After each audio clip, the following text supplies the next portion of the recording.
Hola, buenas tardes. Mi nombre es Isabela Trujillo López. Soy estudiante de primer semestre de la maestría de Medicina Veterinaria en Pequeñas Especies y el día de hoy voy a exponerles el seminario final de Biología Molecular. Entonces, sobre mi proyecto de maestría, se trata sobre el efecto de la nutrición en el manejo integral de la enfermedad inflamatoria intestinal y la enteropatía crónica en perros. Es una revisión de literatura. La enfermedad inflamatoria intestinal y las enteropatías crónicas son muy común hoy en día en los pacientes caninos. Las causas todavía se están estudiando, se cree que tiene mucho que ver con la parte de microbiota intestinal, también con la parte inmunológica, intolerancias, bueno, y una, digamos que combinación de varios factores que pueden generar una respuesta inmunitaria exagerada del paciente que genera signos crónicos de gastroenteritis, como lo son diarreas, vómitos, diarreas con sangre a lo largo del tiempo, por lo que es crónica. Entonces, la idea y pues la finalidad de mi proyecto es ver cómo podemos darle manejo a estas patologías por medio de la nutrición clínica, ya que es pues un factor importantísimo a la hora de la salud gastrointestinal en un perro. Por esa razón, uno de los artículos que elegí fue este. Eh, este artículo habla especialmente de biología molecular.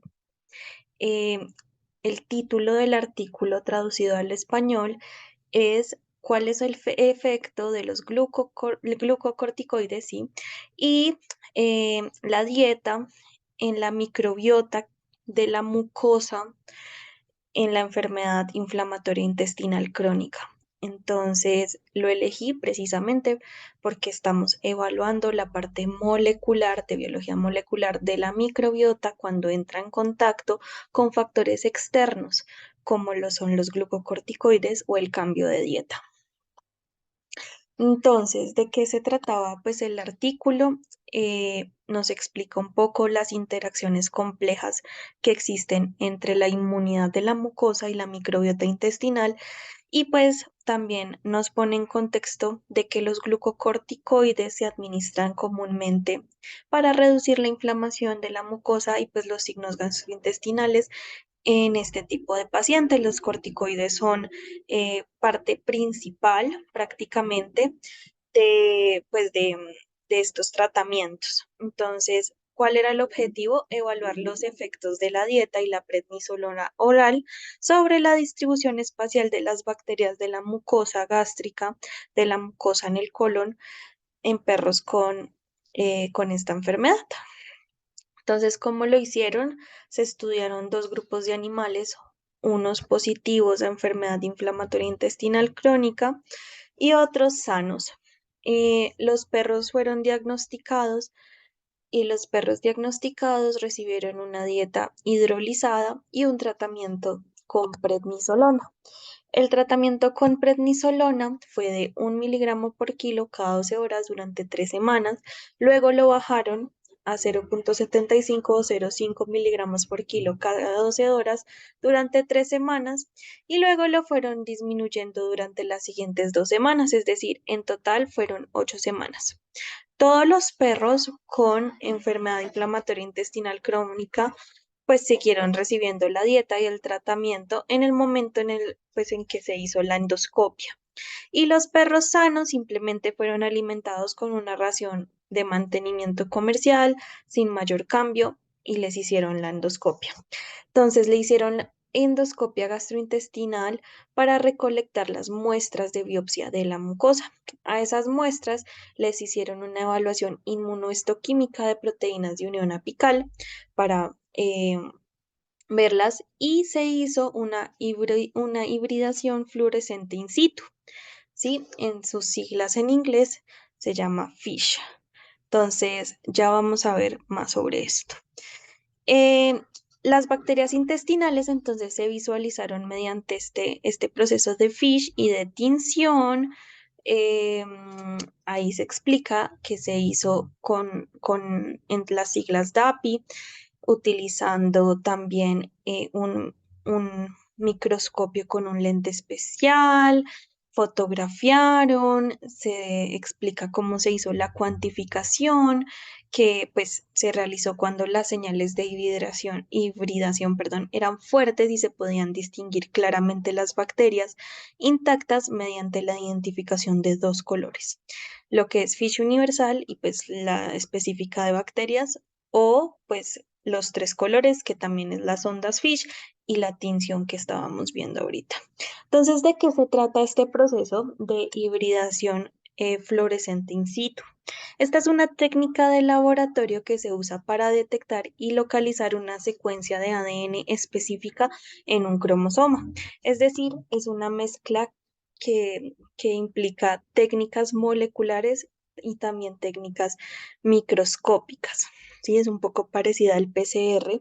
Tenemos la sonda que debe ser compatible con la parte del ADN en el tejido que estamos buscando para que se haga la desnaturalización y la hibridación y luego en el microscopio lo podamos ver fluorescente.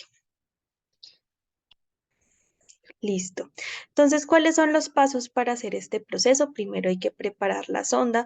Ya sabemos que la sonda realmente es lo que nos va a permitir que se fije la parte del ADN y que después podamos verlo fluorescente. Entonces, la segunda parte es la fijación. Bueno, hay que embebir en parafina y seleccionar bien el tejido. Luego sí, es cuando se hace la hibridación de la sonda con los ácidos nucleicos del tejido y después vamos a hacer una detección de la señal con inmunohistoquímica. Entonces, para preparar la sonda hay dos tipos de marcajes. Está el método directo y el indirecto. En el directo, la sonda se marca con una molécula de fluorocromo que permite la visualización inmediata de la señal. Es decir, no tenemos que hacer ningún paso de inmunohistoquímica, simplemente con esta molécula que es el fluorocromo ya se va a tener pues la visualización en el microscopio. Y el método indirecto, en donde la sonda se marca con otro tipo de molécula que se llama digoxigenina o biotina. Este sí requiere un proceso después de inmunocitoquímica para poder ser detectado. Entonces, cualquiera de las dos formas de sonda del marcaje se puede hacer y pues para cualquier tipo de ADN. Entonces, para fijar y preparar el tejido, se hace primero una fijación química para preservar las características de este tejido como si estuviera vivo. Este tejido, pues como su nombre lo indica, es tejido, no con la célula como tal, sino que tiene que ser todo el tejido. Luego lo ponen en inclusión en parafina, ¿sí? Esto es para como endurecerlo un poco y poder seccionarlo. Y después se va a seccionar y se va a poner en un portaobjetos, en una lámina, para poderlo leer en el microscopio después. Entonces, aquí está en el gráfico los pasos. Listo.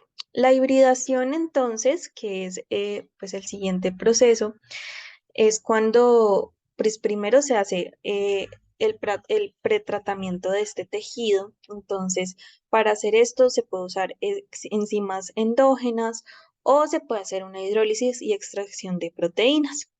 Digamos que para cuando utilizamos métodos indirectos, es muy importante hacer las enzimas endógenas y la hidrólisis va a aumentar la accesibilidad de la sonda. Y la hibridación, que ya sabemos que es con temperatura, es muy importante tener mucho cuidado y tener una temperatura exacta para hacerla.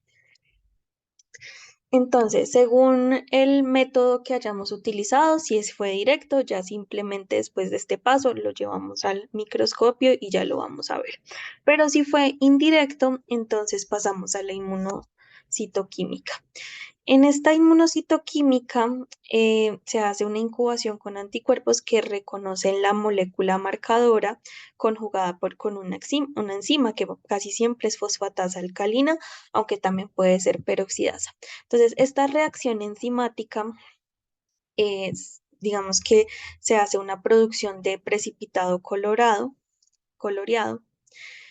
y eso genera que ya lo podamos ver en el microscopio. Entonces simplemente es una parte más, pero pues el resultado es el mismo. Y en el estudio como tal, los resultados confirmaron que efectivamente sí hay cambios significativos en la distribución especial de las bacterias de las mucosas que se seleccionaron con perros con esta patología versus los perros sanos y en perros que reciben prednisolona y tratamiento dietético. Entonces se concluye que los glucocorticoides administrados sí alteran la distribución y composición de parte de la microbiota de la mucosa y la prednisolona oral y la terapia pues, dietética sí se asocian con posibles cambios beneficiosos en la estructura de la comunidad microbiana.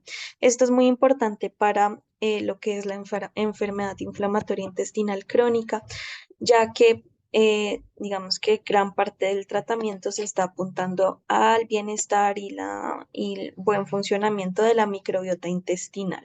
Entonces aquí el análisis de la microbiota intestinal mediante el proceso FISH, que es el que acabamos de ver, proporciona una información valiosa sobre la abundancia y distribución espacial de las bacterias que interactúan más estrechamente con el epitelio intestinal. Sin embargo, pues como tal en la patología hay mucho más que aprender, mucho más que investigar, pero me pareció muy interesante hablar de este artículo precisamente por la aplicación de lo que vimos este semestre en la clase de biología, en la parte de ADN y de los procesos de, pues, de extracción de ADN, de PCR. Bueno, todo lo que aprendimos me parece que se pudo aplicar muy bien y aprender este proceso que no conocía, que es el FISH.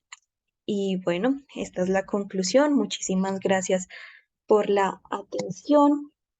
Espero que haya sido todo muy claro y muchos saludos.